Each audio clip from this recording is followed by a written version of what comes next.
Good morning बच्चों। कल हमने डीएनए का रेप्लिकेशन के बारे में थोड़ी सी बात करी थी, उसको एक बार कंटिन्यू करते हैं। इस प्रोसेस को वापस से एक बार देखते हैं, रिवाइंड करते हैं। देखिए, हमने बात की थी कि डबल स्टैंडर्ड डीएनए बहुत बड़ा होता है। पूरे डीएनए को एक साथ खोलना पॉसिबल नहीं होता है, काफ़ी ज़्यादा एनर्जी खर्च हो जाती है। तो क्योंकि ये हाई एनर्जी रिक्वायरमेंट वाली प्रोसेस है, तो हम इसको टुकड़ों में खोलते हैं, छोटे छोटे टुकड़ों में खोलते हैं। तो डीएनए को टुकड़ों में खोला जाता है। तो एक जो छोटा टुकड़ा जिसमें डीएनए को खोलकर रेप्लिकेशन करवाया जाता है, उस छोटे से टुकड़े को हम रेप्लिकॉन के नाम से जानते हैं। इसको हम यूनिट ऑफ रेप्लिकेशन के नाम से भी जानते हैं। हमने बात की थी कि जितना लंबा डीएनए होता है उस पर उतने ज्यादा ओआरआई होते हैं। तो अगर यूकैरियोटिक डीएनए की बात की जाए तो वो काफी लंबा होता है। तो ज्यादा लंबा होने के कारण उस पर बहुत सारे इनिशिएशन पॉइंट्स होते हैं, या बहुत सारे पॉइंट्स ऐसे होते हैं जहां पर रेप्लिकेशन की शुरुआत होती है। तो रेप्लिकेशन की शुरुआत क्योंकि छोटी छोटे टुकड़ों के रूप में होती है, तो उन जहाँ पे शुरुआत होती है उन पॉइंट्स को हम ओआरआई या ओरिजिन ऑफ रेप्लिकेशन के नाम से जानते हैं। जितना लंबा डीएनए उतने ज्यादा ओआरआई, जितना छोटा डीएनए उतने कम ओआरआई। प्रोकैरियोट के पास केवल एक ओआरआई होता है, जबकि यूकैरियोटिक डीएनए के पास में मल्टीपल ओआरआई होते हैं। ओआरआई यानी वो पॉइंट जहां से डीएनए खुलना शुरू करता है, या जहां पर रेप्लिकेशन की शुरुआत होती है, उस पॉइंट को, उस पर्टिकुलर पॉइंट को हम ओरिजिन ऑफ रेप्लिकेशन के नाम से जानते हैं। तो ओरिजिन ऑफ रेप्लिकेशन पर सबसे पहले दो एंजाइम्स आकर काम करते हैं। एक को हम कहते हैं टोपो आइसोमरेज, लेकिन ये टर्म यूकैरियोट्स में काम आता है। अगर हम प्रोकैरियोट्स की बात करते हैं तो हम टर्म काम में लेते हैं डीएनए गाइरेज। दोनों का काम एक ही है। ये दोनों एंजाइम्स क्या करते हैं, डीएनए के दोनों में से किसी एक स्ट्रैंड को कट करते हैं। कट क्या करते हैं, फॉस्फोडाइस्टर बॉन्ड को तोड़ते हैं। तो जैसे ही फॉस्फोडाइस्टर बॉन्ड तोड़ते हैं तो डीएनए के जो धागे एक दूसरे के ऊपर ट्विस्टेड हैं या कॉइल्ड फॉर्म में हैं, तो वो जो टेंशन है, वो जो टॉर्शन की जो टेंशन है वो रिलीज हो जाती है। धागे को काटते वो चीज रिलीज हो जाती है। जैसे ही वहां से डीएनए खुलता है या वो जो टेंशन रिलीज होती है, डीएनए अनकॉइल होता है, तो वापस से उसको सील कर दिया जाता है। यानी टोपो आइसोमेरेज एंजाइम डीएनए के दोनों में से एक स्ट्रैंड पर कट लगाता है। टेंशन रिलीज होने के बाद में तुरंत उस कट को सील करता है। ये काम है टोपो आइसोमेरेज का। यानी कि अनवाइंडिंग के लिए डीएनए के टॉर्शंस को खोलना, एटन को खोलना या ट्विस्ट को खोलने का काम करता है टोपो आइसोमेरेज। इसकी मदद करता है हेलिकेज। तो हेलिकेज क्या करता है, जिस हिस्से पर टॉर्शन खुल गए हैं या डीएनए के ट्विस्ट खुल गए हैं, वहां पर ये हेलिकेज बीच में जाकर हाइड्रोजन बॉन्ड्स को ब्रेक कर देता है। हाइड्रोजन बॉन्ड्स को तोड़ने से वो जो पर्टिकुलर पॉइंट है, ओआरआई वाला जो पॉइंट है, वहां से डीएनए खुल जाता है। तो डीएनए हमको इस तरीके से एक लूप के रूप में नजर आता है। हम इसको डीएनए की आई के नाम से भी जानते हैं। अब ये जो हिस्सा है, ये निश्चित हो गया कि इस हिस्से में रेप्लिकेशन होगा। तो इस वाले टुकड़े में रेप्लिकेशन के लिए ओरिजिन पॉइंट भी होता है और टर्मिनस पॉइंट भी होता है। तो इस पर्टिकुलर टुकड़े को हम कहते हैं कि इस पर्टिकुलर टुकड़े के अंदर ये सेंस है कि कहाँ से तो रेप्लिकेशन शुरू करना है और कहाँ पे रेप्लिकेशन को एंड करना है। तो इस पर्टिकुलर टुकड़े को हम रेप्लिकॉन के नाम से जानते हैं। इस सेगमेंट को हम रेप्लिकॉन कहते हैं। तो जितने ओआरआई होते हैं उतने ही रेप्लिकॉन होते हैं डेफिनेटली डीएनए के ऊपर। रेप्लिकॉन को हम यूनिट ऑफ रेप्लिकेशन के नाम से जानते हैं। अब ये निश्चित हो गया कि यहाँ पर रेप्लिकेशन होना है। तो अब जब रेप्लिकेशन होना है तो डीएनए के दोनों स्ट्रैंड्स का एक दूसरे से अलग रहना जरूरी है। लेकिन ये दोनों वापस से चिपकने की कोशिश करते हैं। रीजन क्या है कि दोनों स्ट्रैंड एक दूसरे के कॉम्प्लीमेंट्री होते हैं। तो कॉम्प्लीमेंट्री होने के कारण ये दोनों एक दूसरे के साथ वापस से सील होना चाहते हैं, बंधना चाहते हैं। लेकिन इनको चिपकने से रोकने के लिए सिंगल स्ट्रैंडेड बाइंडिंग प्रोटीन इन स्ट्रैंड्स पर आकर चिपक जाते हैं। स्पेशल टाइप के प्रोटीन्स होते हैं जो इनको चिपकने से रोकते हैं, इन दोनों स्ट्रैंड्स को वापस से हाइड्रोजन बॉन्ड बनाने से रोकते हैं। तो in single stranded binding protein के कारण दोनों स्ट्रैंड्स इंडिविजुअली अलग अलग रह पाते हैं। यहाँ तक हमने बात कर ली थी। अब ये जो हिस्सा खुला है, इस खुले हिस्से को हम रेप्लिकेशन फॉर्क के नाम से जानते हैं। इस रेप्लिकेशन फॉर्क को अपन ऐसे शो करते हैं, देखो वाई के शेप की होती है रेप्लिकेशन फॉर्क। तो रेप्लिकेशन फॉर्क का मतलब ये है कि चेन की तरह डीएनए खुलता है और यहां से खुलना शुरू हुआ और धीरे धीरे धीरे धीरे करके वो जो खुलना है वो इधर की तरफ होगा। तो फॉर्क का डायरेक्शन क्या होगा, ये खुले हुए मुंह की तरफ से बंद मुंह की तरफ, यहां से ये डायरेक्शन, इस डायरेक्शन में जो फॉर्क है वो खुलती चली जाएगी आगे से आगे एक एक रेप्लिकॉन के अंदर। तो रेप्लिकेशन फॉर्क को हमने ऐसे बनाया। हम जानते हैं कि डीएनए की दोनों स्ट्रैंड्स में पोलैरिटी होती है। एक स्ट्रैंड 5 to 3 डायरेक्शन में रन करती है तो दूसरी स्ट्रैंड 4 to 5 डायरेक्शन के अंदर रन करती है। चलिए ठीक है, ये बात भी ठीक है। अब प्रॉब्लम ये है कि डीएनए पर डीएनए को बनाने के लिए ये दोनों पुराने स्ट्रैंड है, ये दोनों पुराने स्ट्रैंड टेम्पलेट स्ट्रैंड की तरह बिहेव करती हैं, ये भी हम जानते हैं।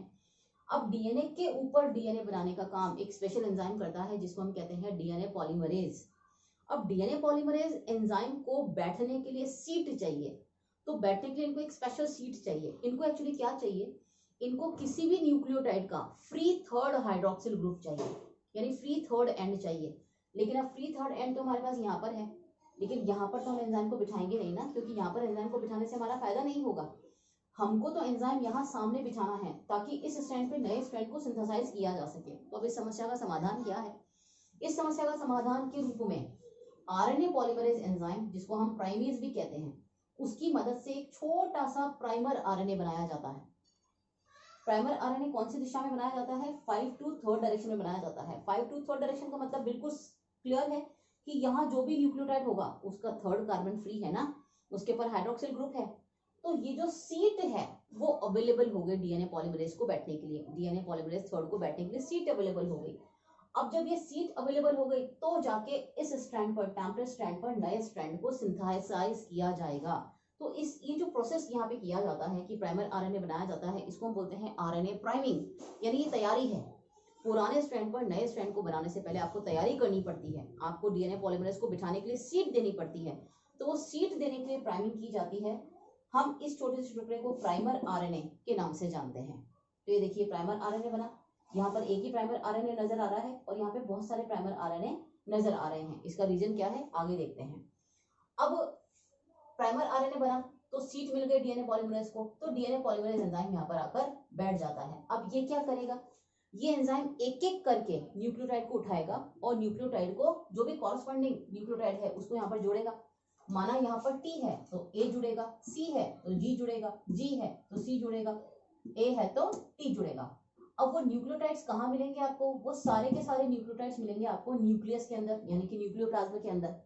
अब न्यूक्लियोटाइड मैंने आपको पढ़ाया था deoxy adenosine monophosphate, deoxy guanosine monophosphate, सबके पास एक एक फॉस्फेट होता है, यही सिखाया था मैंने आपको। लेकिन अब ध्यान दें, जब इनको रेप्लिकेशन में पार्ट लेना पड़ता है तो सबसे पहले हम H3PO4 की मदद से या फॉस्फोरिक एसिड की मदद से हम इनको दो और एक्स्ट्रा फॉस्फेट ग्रुप देते हैं और इनको कन्वर्ट करते हैं ट्राई फॉस्फेट के अंदर। Deoxy adenosine triphosphate, deoxy guanosine triphosphate, deoxy cytidine triphosphate, deoxy thymidine triphosphate, 2 phosphate extra दिए जाते हैं। रीजन क्या है, ये एक बहुत महत्वपूर्ण काम करने जा रहे हैं, इनको जगाना पड़ता है, इनको एक्टिव करना पड़ता है। तो एक्टिव करने के लिए हमने इनका फॉस्फोराइलेशन किया, इनको 2 फॉस्फेट ग्रुप हमने एक्स्ट्रा दिए, अब ये एक्टिव हो गए। अब इन एक्टिवेटेड न्यूक्लियोटाइड्स को डीएनए पॉलीमरेज उठाता है न्यूक्लियोप्लाज्म में से और यहाँ पर ऐड करना शुरू करता है, यहाँ पर रखना शुरू करता है। ये न्यूक्लियोटाइड्स को यहाँ पर रखना इसने शुरू किया। जब ट्राई फॉस्फो न्यूक्लियोटाइड्स को यहाँ पर रखा जाता है तो तुरंत एक एंजाइम काम में आता है, उस एंजाइम को कहते हैं पायरोफॉस्फेट। ये पायरोफॉस्फेट क्या करता है कि हर न्यूक्लियोटाइड में से 2 एक्स्ट्रा फॉस्फेट ग्रुप्स को बाहर निकालता है। जब 2 एक्स्ट्रा फॉस्फेट ग्रुप बाहर निकाले जाते हैं तो एनर्जी रिलीज होती है और उस एनर्जी का इस्तेमाल करके यहाँ पर उस एनर्जी का इस्तेमाल करके एक तो हाइड्रोजन बॉन्डिंग की जाती है, प्लस जो न्यूक्लियोटाइड्स यहाँ पर बैठे हुए हैं उनके बीच में फॉस्फोडाइएस्टर बॉन्ड बनाया जाता है। तो इस महत्वपूर्ण काम के लिए, इस तरीके की बॉन्डिंग के लिए, न्यूक्लियोटाइड्स के डिपोजिशन के लिए आपको कहीं से एनर्जी उधार नहीं मांगनी पड़ती है। तो डीएनए अपने रेप्लिकेशन के लिए माइटोकॉन्ड्रिया से एटीपी उधार नहीं मांगता है, क्योंकि उसका काम अपने ही एक्टिवेटेड न्यूक्लियोटाइड्स ने कर दिया ना। ये बहुत बेसिक और बहुत इंपॉर्टेंट स्टेप है जो डीएनए को इंडिपेंडेंट बनाता है। डीएनए को इस काम के लिए माइटोकॉन्ड्रिया का मुंह नहीं देखना पड़ता है। तो पायरोफॉस्फेट एंजाइम ने अपनी भूमिका निभाई, 2 एक्स्ट्रा फॉस्फेट को बाहर निकाला। एक्स्ट्रा फॉस्फेट को बाहर निकालते जो एनर्जी रिलीज होती है उस एनर्जी की मदद से यहाँ पर न्यूक्लियोटाइड्स को जब डिपॉजिट किया जाता है तो उनके बीच में फॉस्फोडाइएस्टर बॉन्डिंग हो जाती है, प्लस हाइड्रोजन बॉन्ड बन जाता है। तो इस तरह से पुराने वाले स्ट्रैंड पर नई स्ट्रैंड बन जाती है। मदद कौन करता है, डीएनए पॉलीमरेज। मतलब डिपॉजिट करने का काम एक्चुअली कौन करता है, डीएनए पॉलीमरेज 3rd। और फॉस्फोडाइएस्टर बॉन्ड बनाने का काम भी डीएनए पॉलीमरेज 3rd करता है। लेकिन एनर्जी कहाँ से आती है, एनर्जी आती है उन 2 एक्स्ट्रा फॉस्फेट ग्रुप से जो हमने यहाँ पर दिए हुए हैं हर न्यूक्लियोटाइड को। तो यहाँ तक का काम खत्म हुआ। ये जो स्ट्रैंड है जिसकी डायरेक्शन है 5 to 3, इस स्ट्रैंड पर आप देखें, इस स्ट्रैंड पर जो डीएनए बन रहा है, जो नया स्ट्रैंड बन रहा है वो लगातार बन रहा है, लगातार बन रहा है। और दूसरी बात, इसके कंपैरिजन में यहाँ पर शुरुआत पहले हो जाती है। तो जिसकी पोलैरिटी 3 to 5 होती है, आप यूं भी समझ सकते हैं कि जिसकी पोलैरिटी 3 to 5 होती है उस स्ट्रैंड पर डीएनए का सिंथेसिस पहले शुरू होता है, तो हम इसको बोलते हैं लीडिंग स्ट्रैंड। और यहाँ पर डीएनए का स्ट्रैंड लगातार बनाया जाता है तो हम इसको बोलते हैं कॉन्टिन्यूअस स्ट्रैंड या कॉन्टिन्यूअस सिंथेसिस। और ये जो सिंथेसिस हो रहा है, ये जो नया स्ट्रैंड बन रहा है वो फॉर्क की तरफ बन रहा है, फॉर्क के डायरेक्शन में बन रहा है। ये देखिए इसका डायरेक्शन फॉर्क की तरफ है, तो टुवर्ड फॉर्क ये जो सिंथेसिस हो रहा है वो फॉर्क की तरफ हो रहा है। ये तीनों बातें हमको ध्यान रखनी है। अब बात करते हैं दूसरे स्ट्रैंड के बारे में, ये जो फॉर्क से दूर जा रही है, इधर जा रही है। अब इस पे सिंथेसिस कैसे होगा, तो जाहिर सी बात है इस पे भी आपको एक प्राइमर आरएनए बनाना पड़ेगा जो 5 to 3 डायरेक्शन में बनाना पड़ेगा, क्योंकि डीएनए पॉलीमरेज को बैठने के लिए फ्री 3rd हाइड्रोक्सिल ग्रुप चाहिए। तो इसमें प्राइमर आरएनए अंदर से बनता है, यहाँ बाहर की तरफ बनता है। मतलब ये जो प्राइमर आरएनए है वो तो फॉर्क की तरफ बन रहा है, और ये जो प्राइमर आरएनए है वो फॉर्क से दूर बन रहा है। तो ये प्राइमर आरएनए, इसकी डायरेक्शन क्या होगी, इसकी डायरेक्शन वही 5 to 3 होती है। 3 डायरेक्शन के कारण यहाँ पर बैठने के लिए सीट मिल गई, डीएनए पॉलीमरेज को यहाँ पर बैठने के लिए सीट मिल गई। जब वो सीट मिल गई तो सीट मिलने के कारण यहाँ पर वो पॉलीमराइजेशन करता है, सेम उसी तर्ज पर एक एक करके न्यूक्लियोटाइड को उठाता है, यहाँ पर डिपॉजिट करता है, पायरोफॉस्फेट आता है, एक्स्ट्रा फॉस्फेट निकालता है, बॉन्ड बनाता है, और इस तरह से टुकड़ों में डीएनए का सिंथेसिस होता है। तो पहली बात तो ये समझनी है कि एक स्ट्रैंड पर डीएनए का सिंथेसिस कॉन्टिन्यूअस होता है और दूसरे स्ट्रैंड पर डीएनए का सिंथेसिस डिसकॉन्टिन्यूअस होता है। तो हम इसको क्या कहें, डीएनए का सिंथेसिस कैसा होता है, कॉन्टिन्यूअस होता है कि डिसकॉन्टिन्यूअस होता है? तो हम कहेंगे सेमी कॉन्टिन्यूअस होता है या सेमी डिसकॉन्टिन्यूअस होता है, दोनों ही शब्द सही हैं। लेकिन आपकी बुक्स में लिखा होता है हमेशा सेमी डिसकॉन्टिन्यूअस, तो ठीक है चलने दीजिए। मतलब कि ये दोनों ही बातें सही है ना, आधा तो कॉन्टिन्यूअस होता है और आधा डिसकॉन्टिन्यूअस होता है। तो हम क्या कहें, सेमी कॉन्टिन्यूअस या सेमी डिसकॉन्टिन्यूअस? तो डीएनए का सिंथेसिस एक्चुअली सेमी कंजर्वेटिव होता है, ये तो पुरानी बात है। लेकिन सेमी डिसकॉन्टिन्यूअस या सेमी कॉन्टिन्यूअस होता है क्योंकि एक स्ट्रैंड तो लगातार बनती है और दूसरी स्ट्रैंड टुकड़ों के रूप में बनती है, क्योंकि उसकी शुरुआत अंदर से हुई है, अंदर से बाहर की तरफ हुई है। तो अंदर से बाहर की तरफ होने की वजह से इस स्ट्रैंड पर जो सिंथेसिस होता है वो टुकड़ों के रूप में होता है। इसको सबसे पहले ओकाजाकी ने देखा था। तो इन टुकड़ों को हम ओकाजाकी फ्रेगमेंट्स के नाम से भी जानते हैं। तो ये देखिए डिफरेंस साफ नजर आ रहा है, लीडिंग स्ट्रैंड पर केवल एक प्राइमर आरएनए चाहिए और लैगिंग स्ट्रैंड पर बहुत सारे प्राइमर आरएनए चाहिए। लीडिंग स्ट्रैंड पर कॉन्टिन्यूअस सिंथेसिस होता है और लैगिंग स्ट्रैंड पर कॉन्टिन्यूअस नहीं बल्कि डिसकॉन्टिन्यूअस सिंथेसिस होता है। अब ये जो डिसकॉन्टिन्यूअस सिंथेसिस हुआ है तो यहाँ पर बीच बीच में प्राइमर आरएनए है, ये प्राइमर आरएनए हमारे किसी काम का अब नहीं है क्योंकि सिंथेसिस कंप्लीट हो चुका है, तो हमको इसको पचाना पड़ेगा। तो इस प्राइमर आरएनए को पचाने के लिए एक बहुत ही स्पेशल एंजाइम काम में आता है जिसको हम रिपेयर एंजाइम के नाम से जानते हैं, या हम उसको डीएनए पॉलीमरेज फर्स्ट कहते हैं। ये डीएनए पॉलीमरेज फर्स्ट ये रिपेयर एंजाइम कहलाता है। ये क्या करता है, इस आरएनए को पचाने का काम करता है। इसने इस आरएनए को डाइजेस्ट किया, आरएनए को डाइजेस्ट कर दिया। अब जब आरएनए को डाइजेस्ट किया तो यहाँ पर गैप आ गया ना, ये देखो ये गैप आ गया, ये गैप आ गया, ये गैप आ गया, ये भी गैप आ गया, ये भी गैप आ गया। तो रिपेयर कैसे करता है, इसने दो काम किए। एक तो प्राइमर आरएनए को पचाया, क्योंकि आरएनए का डीएनए में क्या काम है, तो प्राइमर आरएनए को काम होने के बाद में पचाया। और दूसरा, प्राइमर आरएनए के पचने के कारण जो गैप आ गया था, जो खाली जगह आई थी, उसको प्रॉपर न्यूक्लियोटाइड से भरने का काम भी यही करता है। तो हम इसको डीएनए पॉलीमरेज फर्स्ट या रिपेयर एंजाइम के नाम से जानते हैं। तो डीएनए पॉलीमरेज थर्ड तो क्या करता है, पॉलीमराइजेशन करता है। ये तो मेन एंजाइम है, ये तो न्यूक्लियोटाइड्स को डिपॉजिट करके नई स्ट्रैंड को सिंथेसाइज करता है। लेकिन डीएनए पॉलीमरेज फर्स्ट क्या करता है, सिंथेसिस कंप्लीट होने के बाद में जो एक्स्ट्रा चीज है, जो प्राइमर आरएनए है, उसको पचाने का काम करता है। प्लस प्राइमर आरएनए को पचाने के बाद में जो गैप रह गया है, उस गैप को फिल करने का काम करता है। तो रिपेयर किया ना इसने, इसलिए हम इसको डीएनए रिपेयर एंजाइम के नाम से भी जानते हैं। अब एक लास्ट बात सुनिए, ये गैप फिल कर दिया, गैप किसने फिल किया, गैप तो फिल किया डीएनए पॉलीमरेज फर्स्ट ने। लेकिन गैप को फिल करने के बाद में अब इन सारे टुकड़ों को, ये जितने भी टुकड़े हैं, इनको आपस में जोड़ना भी तो पड़ेगा। जुड़ेंगे तब जब फॉस्फोडाइस्टर बॉन्ड बनेगा। तो लास्ट में एक और बेहद इंपॉर्टेंट एंजाइम आता है जो सारे ओकाजाकी टुकड़ों को जोड़ने का काम करता है। उन ओकाजाकी फ्रेगमेंट्स को जोड़ने के लिए जो एंजाइम काम में आता है, हम उसको सीलिंग एंजाइम या डीएनए लाइगेज के नाम से जानते हैं। डीएनए लाइगेज, ये क्या ओकाजाकी फ्रेगमेंट्स के बीच में जो गैप है, तो गैप को फिल करने का काम तो किया डीएनए पॉलीमरेज फर्स्ट ने, तो हमने इसको बोला रिपेयर एंजाइम। अब जब बैठा दिए, सारे न्यूक्लियोटाइड्स बिठा दिए, गैप वेप भर गया, तो उनको आपस में जोड़ना भी तो पड़ेगा। तो लास्ट में सील करने का काम जो करता है वो करता है डीएनए लाइगेज एंजाइम। तो 3 एंजाइम मैंने आपसे अभी तक बात करी है, DNA polymerase third, DNA polymerase first और डीएनए लाइगेज। तीनों ही बेहद इंपॉर्टेंट होते हैं। अब एक छोटी सी चीज और समझाना चाहती हूँ, इसी में अपन कंटिन्यू करते हैं। एक्चुअली जो डीएनए पॉलीमरेज थर्ड होता है, ये एक जगह गड़बड़ करता है। इसको टी और यू में अंतर समझ नहीं आता है। ये एक जगह गड़बड़ करता है, किस चीज में? ये टी और यू को डिफरेंशिएट नहीं कर पाता है। तो डीएनए है तो थाइमिन जुड़ना चाहिए, लेकिन कई बार यूरासिल जुड़ जाता है। तो यूरासिल जुड़ जाता है तो डेफिनेटली जब डीएनए पूरा बन जाएगा, डीएनए की दोनों स्ट्रैंड्स बन जाएगी, तो आपको एक बार प्रूफ रीडिंग करनी पड़ेगी ना डीएनए की। प्रूफ रीडिंग करना पड़ेगा मतलब ये देखना पड़ेगा कि कहीं पे कोई गड़बड़ तो नहीं है, कहीं कोई गलत न्यूक्लियोटाइड ऐड तो नहीं हो गया है। तो गलती करने की संभावना किसकी तरफ से होती है? गलती करने की संभावना इसी की तरफ से होती है, डीएनए पॉलीमरेज थर्ड की तरफ से। हालांकि संभावना बहुत कम होती है, 10,000 न्यूक्लियोटाइड्स को जमाते समय कभी कोई एक गलती होती है, तो बहुत ही नेग्लिजिबल गलती होती है इसकी, लेकिन गलती तो गलती है। अगर थाइमिन की जगह यूरासिल जुड़ गया तो मामला गड़बड़ हो जाएगा, क्योंकि हम डीएनए की बात कर रहे हैं।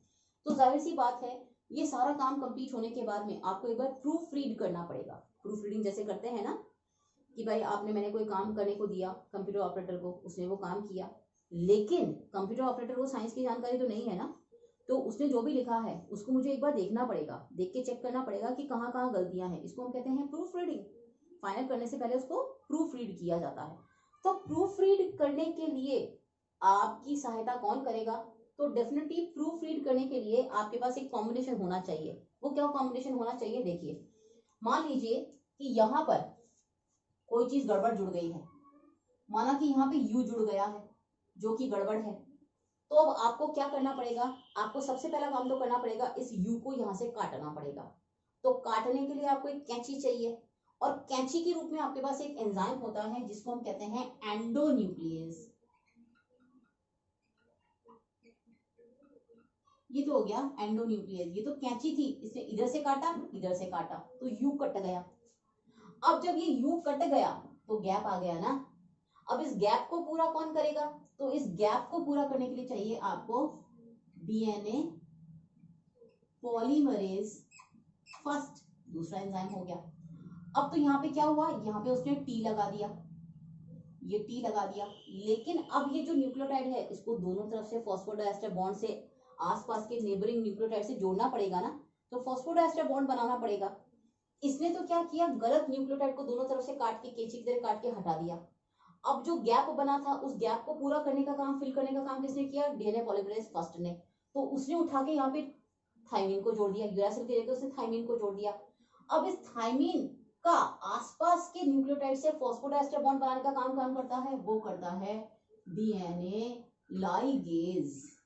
लाइगेज तो ये देखिए, ये तीनों एंजाइम मिलकर प्रूफ रीडिंग करते हैं। प्रूफ रीडिंग करते हैं और डीएनए में जो गलतियां हो जाती हैं उनको सुधारने का काम करते हैं। कई बार थाइमीन का डाइमर जुड़ जाता है, कई बार यूरासिल की जगह थाइमीन जुड़ जाता है, तो बहुत ही नेग्लिजिबल गलती होती है। रेयर चांसेस होते हैं गलती होने के, लेकिन फिर भी फाइनल से पहले, रेप्लिकेशन को फाइनल करने से पहले कुछ एंजाइम्स का ग्रुप मिलकर उसका प्रूफ रीड करता है, और प्रूफ रीड करके जो भी गलतियां होती हैं उनको सही किया जाता है। इसको कहते हैं प्रूफ रीडिंग। ये चीज कहलाती है प्रूफ रीडिंग। आपको जान के आश्चर्य होगा कि डीएनए पॉलीमरेज फर्स्ट जो है वो 1 सेकंड में लगभग 2000 न्यूक्लियोटाइड्स को जोड़ने का काम करता है। 2000 न्यूक्लियोटाइड पर सेकंड। ये एंजाइम इतना फास्ट होता है, इतना तेज होता है कि 1 सेकंड में 2000 से 2200 तक न्यूक्लियोटाइड्स को ये जोड़ने का काम करता है। इसी तरीके से एक हल्का सा मोटी जानकारी आपको बता दूं कि जो ओकाजाकी फ्रेगमेंट्स होते हैं इनमें लगभग 3 से 4000 न्यूक्लियोटाइड एक टुकड़े में होते हैं। तो ओकाजाकी फ्रेगमेंट्स का जो टुकड़ा है उसकी लंबाई लगभग कितनी होती है? लगभग 3 से 4000 न्यूक्लियोटाइड जितनी लंबी होती है। तो मैंने बोला टुकड़ा, तो ये ना समझना कि टुकड़ा कोई छोटा मोटा है, टुकड़ा भी काफी अच्छा खासा लंबा होता है। कितना लंबा? लगभग 3000 से 4000 न्यूक्लियोटाइड जितना लंबा होता है ओकाजाकी फ्रेगमेंट। और ओकाजाकी फ्रेगमेंट्स को सील करने का काम एंड में करता है डीएनए लाइगेज। गैप को फिल करने का काम हमेशा करता है डीएनए पॉलीमरेज फर्स्ट। तो अब हमने बात करी है 4 एंजाइम्स की, DNA polymerase third, DNA polymerase first जो कि रिपेयर एंजाइम है, और डीएनए लाइगेज जो कि सील करता है, एक तरह से गोंद की तरह काम करता है या ग्लू की तरह काम करता है, और मैंने आपको बताया एंडोन्यूक्लियस, एंडो मतलब अंदर से, न्यूक्लियस मतलब न्यूक्लिक एसिड को काटने वाला। एंडोन्यूक्लियस ने क्या किया, बीच में से जो भी गलत चीज जुड़ गई थी उसको काट के अलग कर दिया, तो एंडोन्यूक्लियस। अब थोड़ा सा आगे चलते हैं, हम बात करें हैं डीएनए पॉलीमरेज की, तो डीएनए पॉलीमरेज एंजाइम के बारे में आपको एक ब्रॉड सी जानकारी जरूर होनी चाहिए कि डीएनए पॉलीमरेज एंजाइम कितने टाइप के होते हैं, तो उससे आपको इस रेप्लिकेशन के प्रोसेस को समझ में थोड़ी सी और मदद मिलेगी। ये प्रोसेस आपको पूरा क्लियर हो गया होगा। हम बात करने वाले हैं डीएनए पॉलीमरेज एंजाइम्स के बारे में। तो मैं आपको बता दूं कि हमने जो रेप्लिकेशन का प्रोसेस पढ़ा है ये थोड़ा सा मिला जुला सा है, लेकिन फिर भी हमने प्रोकैरियोट्स में रेप्लिकेशन कैसे होता है उसको समझने की कोशिश की है। तो प्रोकैरियोट्स में रेप्लिकेशन के लिए जो मेन एंजाइम होता है वो डीएनए पॉलीमरेज थर्ड माना जाता है। एक्चुअली प्रोकैरियोट्स में, जैसे कि ई कोलाई बैक्टीरिया की अगर अपन बात करें, तो प्रोकैरियोट्स में बेसिकली 3 तरह के डीएनए पॉलीमरेज देखने को मिलते हैं। 3 तरह के डीएनए पॉलीमरेज आपको देखने को मिलते हैं। वो कौन कौन से होते हैं?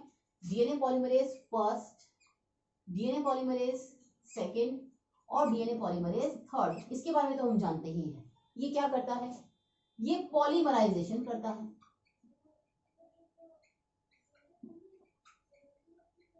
अभी कौन से डायरेक्शन में पॉलीमराइजेशन करता है? डेफिनेटली ये 5 to 3 डायरेक्शन में पॉलीमराइजेशन करता है।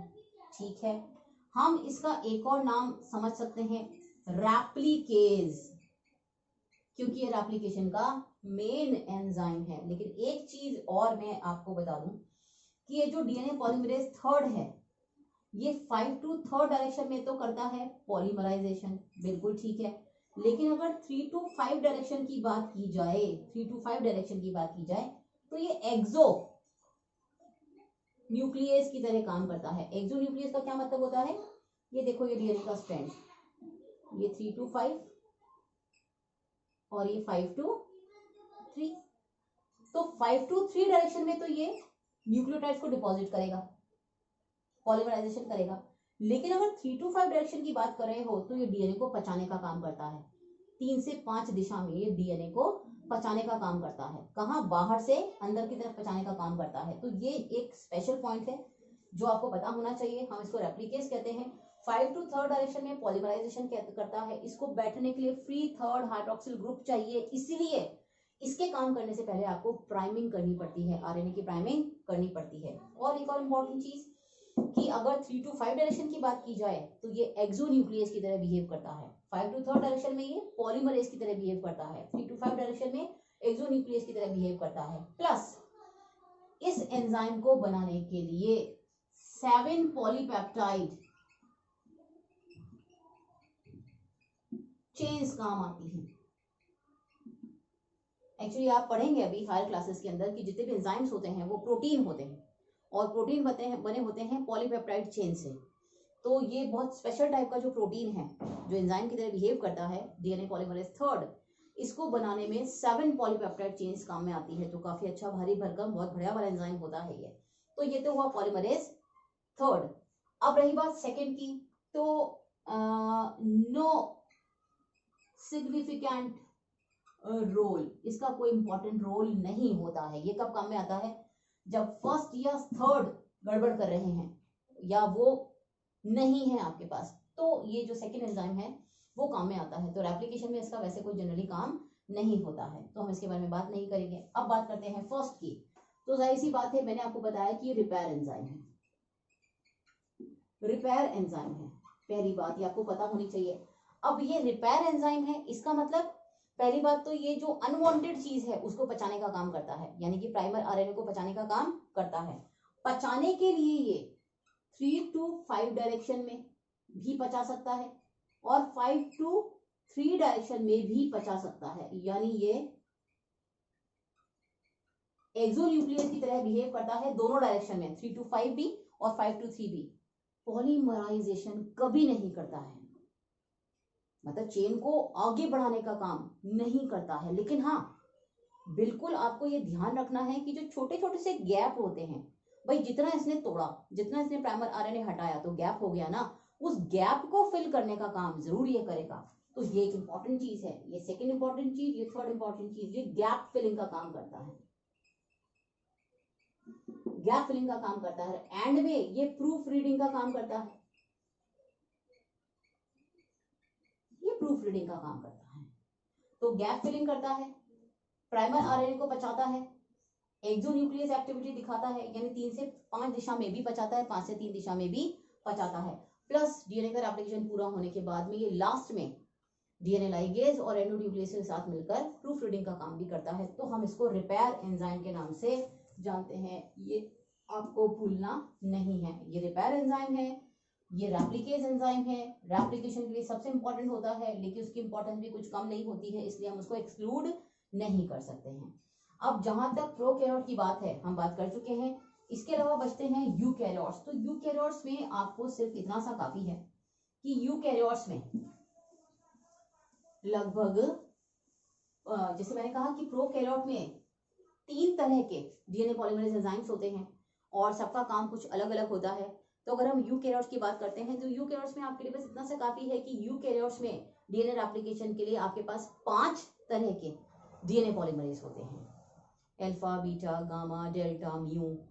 तो ये नाम भी आपको याद करने की जरूरत नहीं है, बस इतना सा काफी है कि जहां तक डिवीजन ऑफ लेबर की बात की जाए तो प्रोकैरियोट्स 3 एंजाइम से काम चला लेते हैं, डीएनए पॉलीमरेज फर्स्ट, सेकंड और थर्ड, और बेसिकली फर्स्ट और थर्ड से काम चला लेते हैं। लेकिन अगर यूकैरियोट्स की बात की जाए तो उनके पास डीएनए रेप्लिकेशन के लिए अलग अलग जगहों पर अलग अलग तरह का एंजाइम काम करता है। कुल 5 तरह के एंजाइम्स होते हैं यूकैरियोट्स के पास DNA polymerase, alpha, beta, gamma, delta और म्यू, ये 5 तरीके के एंजाइम्स होते हैं।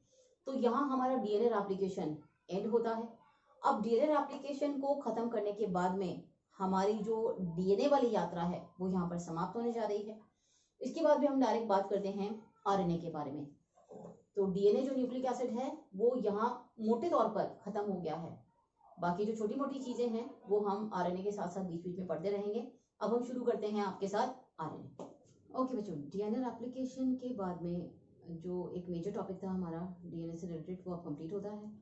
डीएनए का मेन काम क्या है, रेप्लिकेशन कैसे होता है, डीएनए हमारा जेनेटिक मटेरियल क्यों है, डीएनए वर्सेस आरएनए में डीएनए आरएनए से बेटर क्यों है, डीएनए ऐसे कौन से क्राइटेरियाज को फुलफिल करता है जिसके कारण सभी लिविंग्स में DNA as a genetic material काम करता है, या डीएनए का बेसिक मॉलिक्यूलर स्ट्रक्चर, ये सब कुछ हम पढ़ चुके हैं।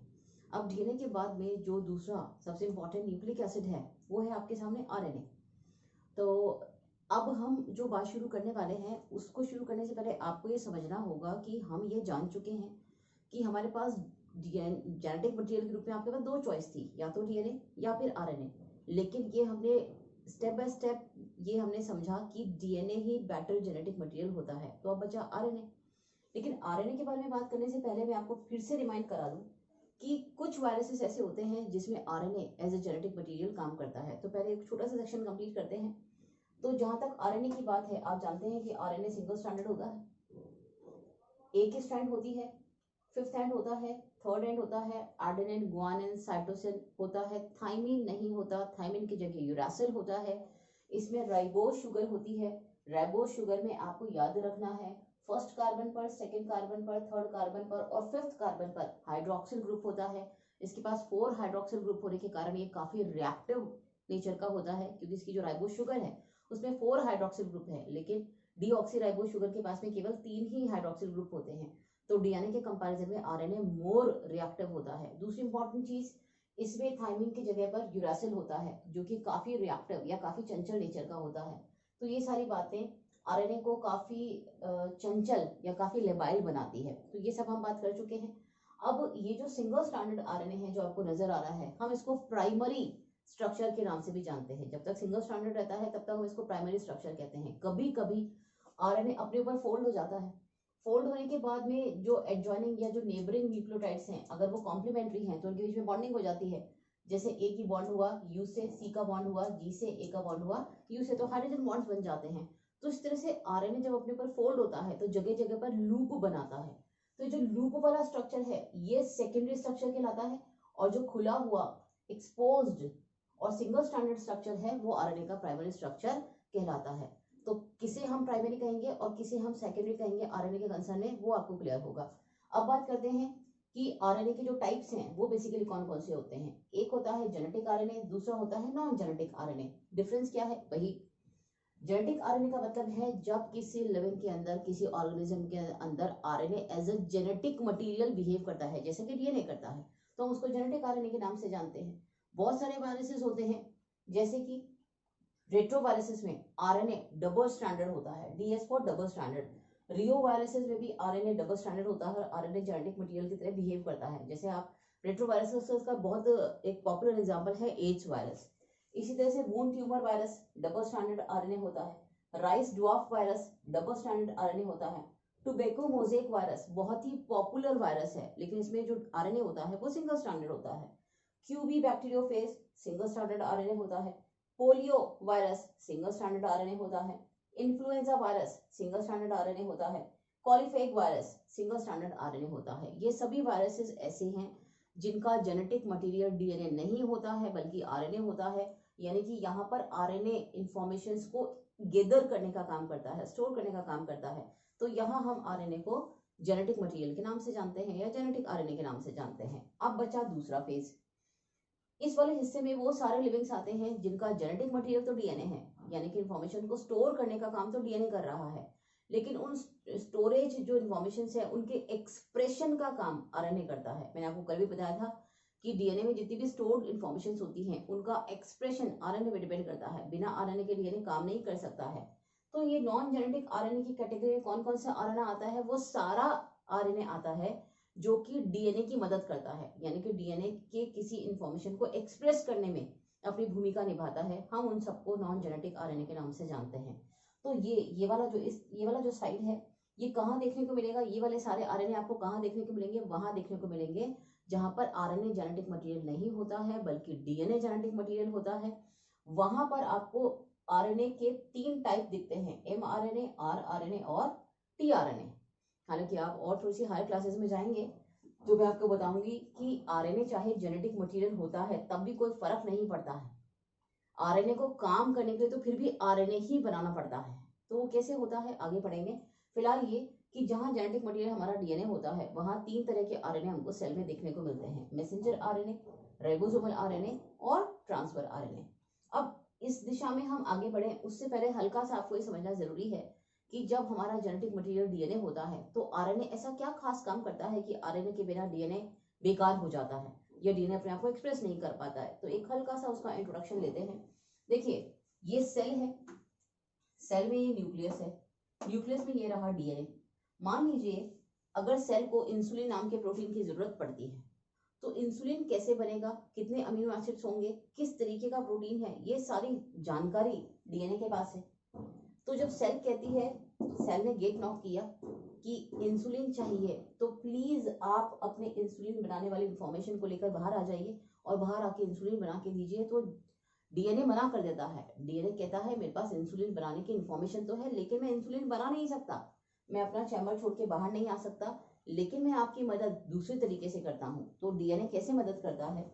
डीएनए में जहां पर इंसुलिन की इंफॉर्मेशन होती है, जिस हिस्से में इंसुलिन की इंफॉर्मेशन होती है उसको हम इंसुलिन का जीन भी कह सकते हैं। तो डीएनए अपने उस इंफॉर्मेशन को कॉपी करता है, ट्रांसक्राइब करता है और ट्रांसक्राइब करके उस मैसेज को, उस पूरी सूचना को एक अलग न्यूक्लिक एसिड के रूप में ढाल देता है। इस न्यूक्लिक एसिड को हम मैसेंजर आरएनए के नाम से जानते हैं। फिर से सुनिएगा, डीएनए में जहां पर इंसुलिन बनाने की इंफॉर्मेशन है उस इंफॉर्मेशन को डीएनए कॉपी करता है, ट्रांसक्राइब करता है और कॉपी करके जो चीज बनती है वो होता है मैसेंजर आरएनए। मैसेंजर आरएनए क्यों? क्योंकि ये डीएनए के मैसेज को लेकर आ रहा है। तो डीएनए ने अपना मैसेज मैसेंजर आरएनए के रूप में कॉपी कर दिया और मैसेंजर आरएनए से कहा जाता है कि आप बाहर जाइए और इस इंफॉर्मेशन के अकॉर्डिंग इस तरह से अमीनो एसिड्स को ऐड कर कर आप इंसुलिन नाम के प्रोटीन को बनाने में मदद कीजिए। तो मैसेंजर आरएनए डीएनए के मैसेज को लेकर बाहर आता है।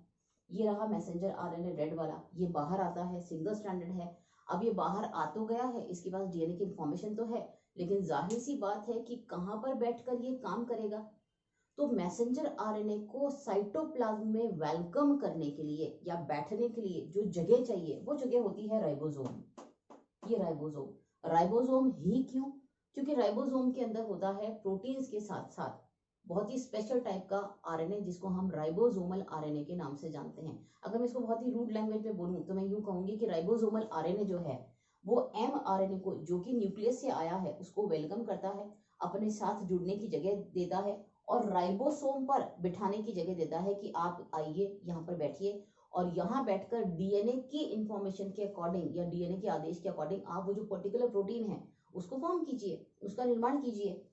तो मैसेंजर आरएनए यहाँ आया और इसने ये काम यहाँ पर बैठकर करना चालू किया। अब प्रॉब्लम क्या है देखिएगा, प्रॉब्लम ये है कि मैसेंजर आरएनए ने कहा कि भाई मेरे पास इंफॉर्मेशन तो है कि इंसुलिन कैसे बनता है, उसमें कितने अमीनो एसिड्स होते हैं, ये पूरी जानकारी तो मेरे पास है, लेकिन उस जानकारी को पढ़ना और पढ़ के उस पर्टिकुलर अमीनो एसिड को उठाना, फिर उठा के यहाँ पे फैक्ट्री में लाना और उसको जोड़ना, ये सब काम मुझे नहीं आता है। मैं तो केवल डीएनए का मैसेज लेकर बाहर आया हूँ। बड़ी तकलीफ हो गई। तो अब ये काम कौन करेगा? जो एक तरफ तो मैसेंजर आरएनए के कोड को पढ़े कि भाई कौन से अमीनो एसिड का कोड लेकर आए हो, फिर उस कोड के अकॉर्डिंग पर्टिकुलर अमीनो एसिड को जाके जगाए और फिर जगा के उसको अपने साथ जोड़े और उसको फिर फैक्ट्री तक लेकर आए। फैक्ट्री मतलब राइबोसोम तक लेकर आए। अब ये काम कौन करेगा? तो इस काम को करने के लिए एक बेहद स्पेशलाइज्ड, एक बहुत ही स्पेशल तरीके का आरएनए होता है, जिसको हम टीआरएनए या ट्रांसफर आरएनए के नाम से जानते हैं। अब ये टीआरएनए क्या करता है, आराम से समझने की कोशिश कीजिएगा। ये जो टीआरएनए है वो मैसेंजर आरएनए के कोड को पढ़ता है।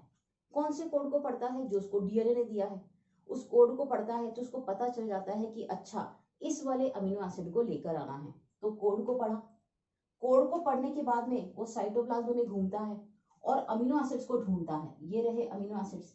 अगर इसको वो पर्टिकुलर अमीनो एसिड मिल गया तो उसको अपने साथ जोड़ता है और जोड़कर उसको लेकर आता है फैक्ट्री तक, यानी कि राइबोसोम तक। तो उसने दोनों काम किए। ये मीडिएटर हुआ ना, मीडिएशन का काम किया ना इसने। एक तरफ तो मैसेंजर आरएनए के कोड को पढ़ा, कोड को पढ़कर दूसरी तरफ उस कोड के अकॉर्डिंग पर्टिकुलर अमीनो एसिड को पहचाना, उसको जगाया, उसको उठाया, उसको अपने साथ जोड़ा और जोड़कर कहाँ लेकर आया? फैक्ट्री तक लेकर आया।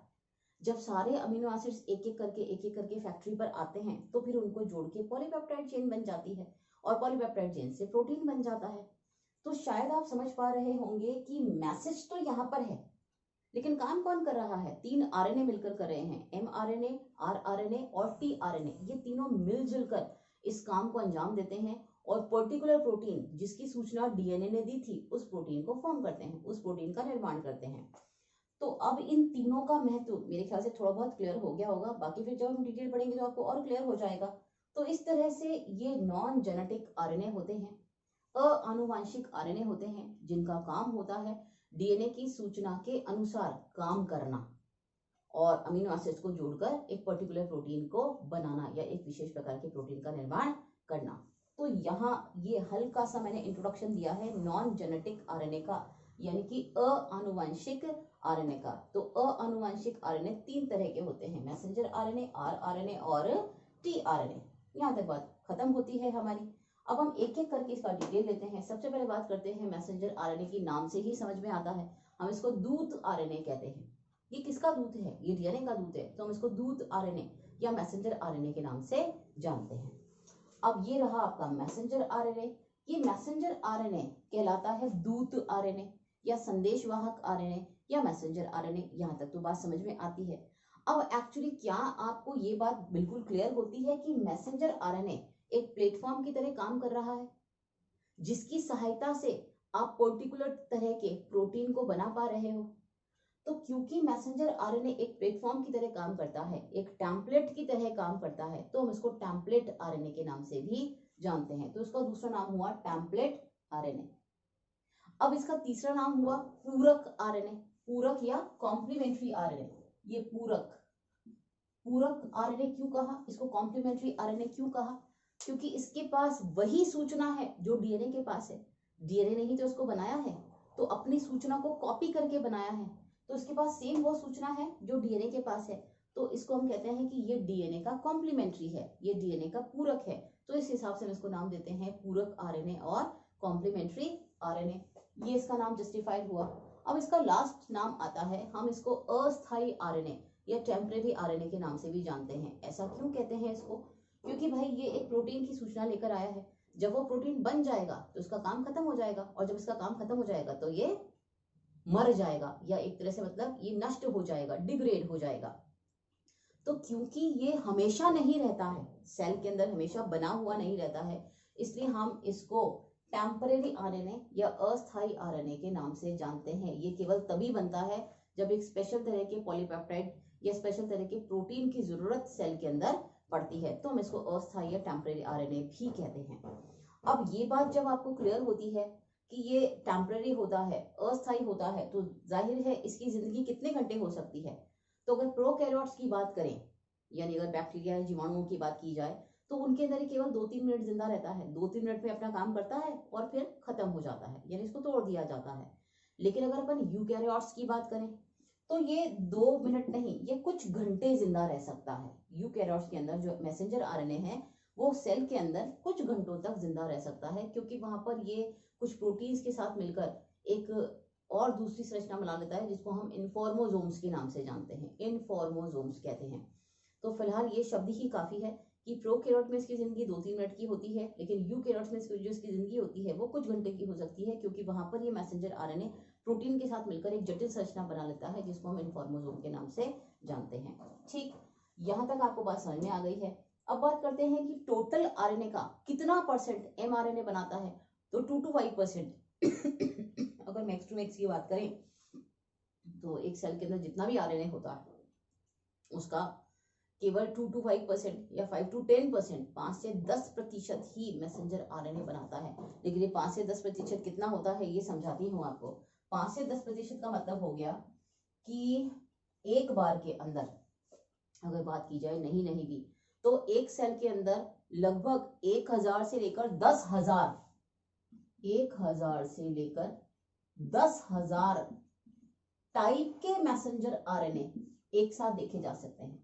अगर कोई सेल एक्टिव है, काफी सक्रिय प्रकार की है, मेटाबॉलिक रूप से काफी सक्रिय प्रकार की है, या उपापचयी रूप से काफी सक्रिय प्रकार की है, तो उसके अंदर एक बार के अंदर 1000 से लेकर लगभग 10,000 तक मैसेंजर आरएनए, 10,000 टाइप के मैसेंजर आरएनए देखे जा सकते हैं। यानी रफ आइडिया अगर मैं दूं कि एक बार में एक सेल कितने तरीके के प्रोटीन्स या पॉलीपेप्टाइड्स बनाने में एंगेज होती है, इससे आपको आइडिया हो जाता है। इतने हजारों प्रोटीन्स या पॉलीपेप्टाइड एक साथ बनते हैं सेल के अंदर, तो फिर भी उसके बावजूद भी मैसेंजर आरएनए टोटल आरएनए का कितना परसेंट बनाता है, केवल 2 to 5 और 5 to 10% बनाता है। ठीक है, मॉलिक्यूलर वेट इसका कितना होता है, ये काफी लंबा होता है, ये काफी लंबा होता है, काफी हजार, कई हजार न्यूक्लियोटाइड होते हैं इसके ऊपर, तो ये काफी अच्छा खासा लंबा होता है। 2-3 हजार, 4,000, काफी हजार न्यूक्लियोटाइड्स होते हैं। तो इस वजह से क्योंकि ये लंबा होता है, एक्चुअली मैं कहूंगी कि सभी आरएनए में सबसे लंबा होता है, तो सबसे लंबा होने के कारण इसका जो मॉलिक्यूलर वेट है, आणविक भार जो है वो भी ज्यादा होता है।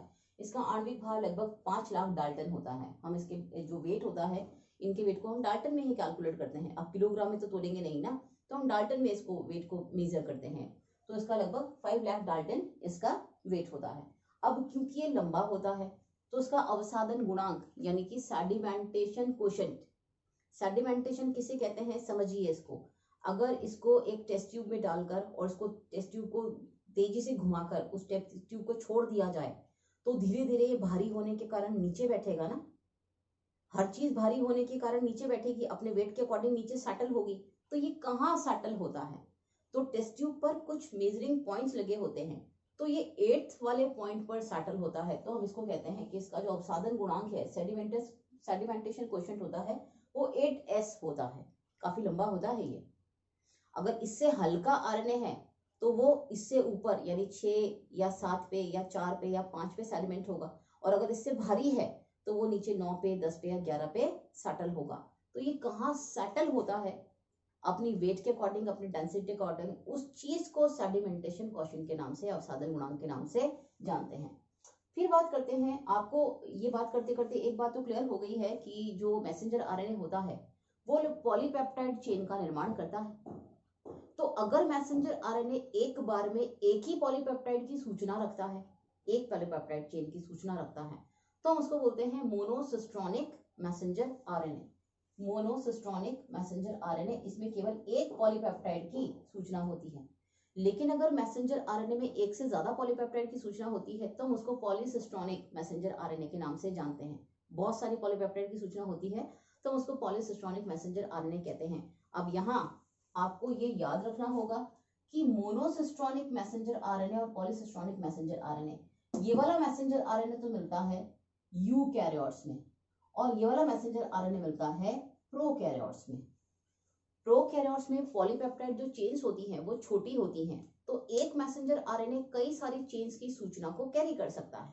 तो प्रोकैरियोट में तो काम चल जाता है, लेकिन यूकैरियोट्स में काम नहीं चलता है, क्योंकि यूकैरियोट्स के अंदर जो पॉलीपेप्टाइड चेन होती है वो काफी लंबी होती है, काफी लेंदी होती है। तो एक मैसेंजर आरएनए के पास जनरली एक ही पॉलीपेप्टाइड चेन की इंफॉर्मेशन होती है।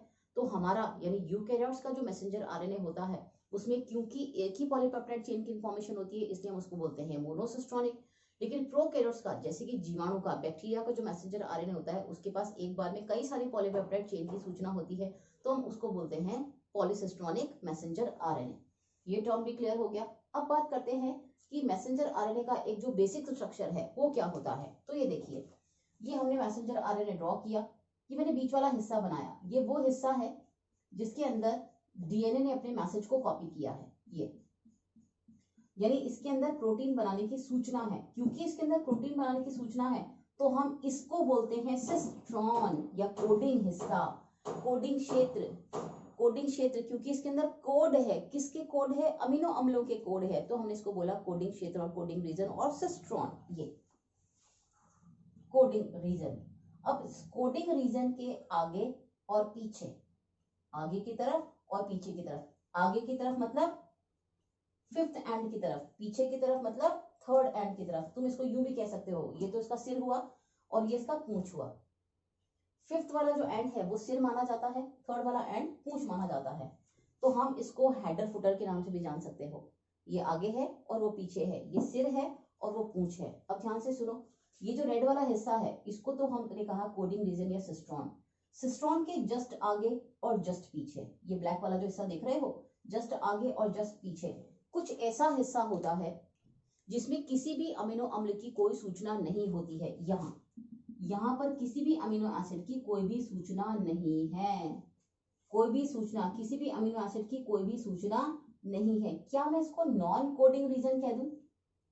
ये नॉन कोडिंग रीजन, और ये वाला भी हुआ नॉन कोडिंग रीजन।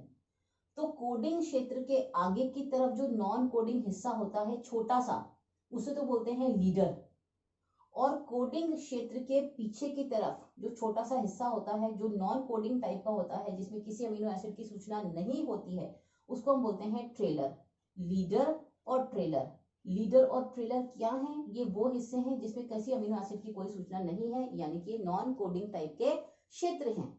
इनकी सूचना भी डीएनए ने ही दी है, डीएनए ने ही इनको बनाया है। तो डीएनए ने मैसेंजर आरएनए बनाते समय दो हिस्सों को कॉपी किया है।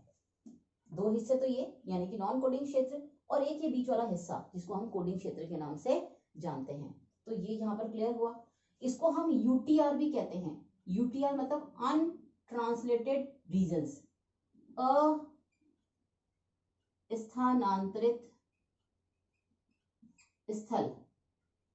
इसका क्या मतलब है? UTR untranslated region. ट्रांसलेशन का मतलब होता है आरएनए से प्रोटीन बनना, इसको हिंदी में कहते हैं अनुवादन। जब आरएनए से प्रोटीन बनता है तो इस प्रोसेस को हम कहते हैं ट्रांसलेशन या अनुवादन। तो जाहिर सी बात है, क्योंकि इसमें किसी अमीनो एसिड की कोई इंफॉर्मेशन है ही नहीं, तो इसका अनुवादन यानी कि इसका ट्रांसलेशन नहीं होगा, इसलिए हमने इसको बोला अस्थानांतरित स्थल या अनट्रांसलेटेड रीजन्स। लीडर भी ऐसा ही होता है और ट्रेलर भी ऐसा ही होता है। इनमें अमीनो एसिड की इंफॉर्मेशन नहीं होती है, इसलिए इनका अनुवादन नहीं होता है, यानी इनका ट्रांसलेशन नहीं होता है, यानी कि प्रोटीन निर्माण में ये कोई भाग नहीं लेते हैं। अब और आगे बढ़ते हैं। लीडर के आगे जो फिफ्थ एंड है वहां पर मिथाइल ग्वानोसिन प्रेजेंट होता है। Methyl guanosine, methyl guanosine. अगर ग्वानिन के साथ, ग्वानिन तुम जानते हो प्यूरिन होता है, प्यूरिन याद है ना, प्यूरिन छोटा नाम बड़ा स्ट्रक्चर। तो जो प्यूरिन होता है उसमें 7वें नंबर का जो नाइट्रोजन होता है, उस 7वें नंबर के नाइट्रोजन पर जब मैथिल ग्रुप अटैच हो जाता है तो उसको बोलते हैं मिथाइल ग्वानोसिन। तो ये जो फिफ्थ वाला एंड होता है यहाँ पर मिथाइल ग्वानोसिन प्रेजेंट होता है। लेकिन ये मिथाइल गुआनोसिन कब बनता है? ये मिथाइल गुआनोसिन तब बनता है जब ये मैसेंजर आरएनए यहाँ आ जाता है। मतलब आप इसको यूं समझें कि इस मिथाइल गुआनोसिन, इस कैप को डीएनए ने नहीं बनाया है। ये जो कैप है इसको डीएनए ने नहीं बनाया है, ये बाद में जुड़ती है। ये मैसेंजर आरएनए के सिर पर बाद में जुड़ती है, हम इसको बोलते हैं कैप, और ये होती है मिथाइल गुआनोसिन से बनी हुई। इसी तरह से इसकी पूंछ पर यानी कि थर्ड वाले एंड पर पॉली एडेनिन टेल होती है, यानी बहुत सारे एडेनिन, इस तरह से बहुत सारे एडेनिन से मिलकर बना हुआ एक टुकड़ा होता है जिसको हम पॉली एडेनिन टेल के नाम से जानते हैं। ये जो पॉली एडेनिन की टेल होती है ये भी डीएनए बना के नहीं देता है, ये भी बाद में जुड़ती है। इसको बोलते हैं हम कैप, इसको बोलते हैं हम टेल। तो कैप और टेल दोनों ही मैसेंजर आरएनए में बाद में जाके जुड़ती है, ये डीएनए से बनकर नहीं आती है। डीएनए से तो कितना सा टुकड़ा बनकर आता है, इतना सा, जिसमें लीडर होता है, सिस्ट्रॉन होता है और ट्रेलर होता है। ये हिस्सा डीएनए से ट्रांसक्राइब होकर आता है। डीएनए से आरएनए का बनना अनुलेखन यानी कि ट्रांसक्रिप्शन कहलाता है। आरएनए से प्रोटीन का बनना अनुवादन यानी कि ट्रांसलेशन कहलाता है। ट्रांसक्रिप्शन और ट्रांसलेशन, ये देखो ये तो हुआ ट्रांसक्रिप्शन और यहाँ होता है ट्रांसलेशन। अनुलेखन, अनुवादन। डीएनए से आरएनए का बनना अनुलेखन यानी ट्रांसक्रिप्शन, आरएनए से प्रोटीन का बनना अनुवादन यानी ट्रांसलेशन कहलाता है। तो ये एक बेसिक सा स्ट्रक्चर मैंने आपको समझाने की कोशिश की है। अब आपके दिमाग में आएगा कि भाई इस हिस्से का काम तो हमको समझ में आया कि ये हिस्सा तो प्रोटीन बनाने में काम आता है, लेकिन ये लीडर और ट्रेलर ये दोनों क्या करते हैं? तो इसके बारे में आप कुछ यूं समझने की कोशिश कीजिए कि इनका काम प्रोटीन बनाना नहीं है, इनमें कोई अमीनो एसिड की सूचना नहीं होती है, ये नियंत्रण का काम करते हैं, रेगुलेशन का काम करते हैं। मैसेंजर आरएनए से जब प्रोटीन बन रहा होता है उस प्रोसेस के रेगुलेशन का काम ये करते हैं लीडर और ट्रेलर।